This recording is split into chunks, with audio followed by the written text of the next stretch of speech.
guys yung mga available dito guys sa Bristol Motorcycle Groups Naga City. Ayan. Flex ko lang sa inyo guys. Ayan, napakaganda nito.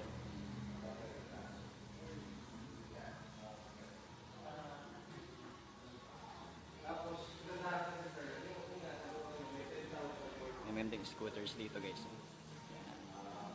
Ayan, available guys dito to sa Bristol Motorcycles Camarines Sur.